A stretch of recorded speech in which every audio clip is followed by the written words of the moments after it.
रिश्तों की मर्यादा को तार तार करने वाली अलीगढ़ की सास एक बार फिर से सुर्खियों में आ गई है, जिसने पिछले साल अपनी ही बेटी के होने वाली पति के साथ भागकर सबको चौंका दिया था। अब उसने कुछ ऐसा कर दिया जिससे आप सभी चौंक जाएंगे। जिस दामाद के साथ वो भागी थी उसका नाम था राहुल।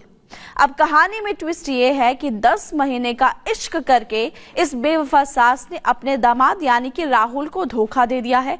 पिछले 10 महीनों में पति पत्नी की तरह दोनों साथ रह रहे थे और इसके बाद उसकी सास मतलब जो भी पत्नी भी है, हम राहुल की बात करें, उसको छोड़कर अब जीजा के साथ भाग गई है।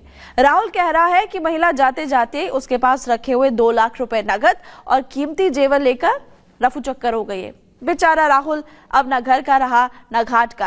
राहुल अब न्याय की गुहार लेकर अलीगढ़ के थाना दादो पहुंचा तो पुलिस ने भी हाथ खड़े कर दिए कि घटना बिहार की है, इसलिए केस दर्ज वहीं पर होगा। उसरेना बॉर्डर जिला सीतामढ़ी बेला थाने में वहीं रह रहे थे हम, तो मैं घूमने के लिए गया तो ये 8:30 पे मैं वहां से निकला तो ये 9 साढ़े 9 के करीब वहां से निकली आई। ये निकली है 6। तो इसके बाद में ये अब ये भी बताऊं किसके थ्रू निकली है। जीजा बहन और जीतू सिंह जो है इसका पहले वाला पति ऑलरेडी शादी भी कर ली है उसने, तो उसी के ही थ्रू अब उन्होंने कहाँ गुप्त रखी है, कहाँ क्या है कैसे मुझे नहीं पता है। उनके थ्रू उनका क्या षड्यंत्र क्या है, बात यही है। इसमें दो कारण है, या तो बच्चों के थ्रू रहेगी और या तो लास्ट में मेरे ऊपर कार्रवाई जो भी जेल जो भी कुछ भी हो, तो इसके बाद में उसको गोली से मार। इसमें 2 ही कारण, कौन मारेगा वो ही जाने उनका मैटर। बाकी इनमें 2 ही एक निकल के आएगा, मेरा कहना ये है। तो आप इसमें सामान लेके भी आपके घर से फरार हुई है, क्या क्या सामान लेके? मेरा 2 लाख रुपए है, मंगलसूत्र है, 2 अंगूठी है।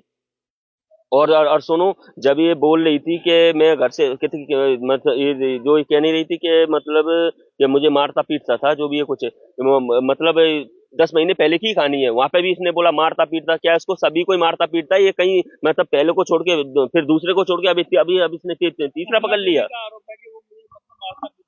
ऐसा कुछ नहीं है, ऐसा बिल्कुल भी कुछ नहीं है। ये तो इसका धंधा ही है, अब क्लियर ही दिख गया पूरे जनता के सामने। और बताओ,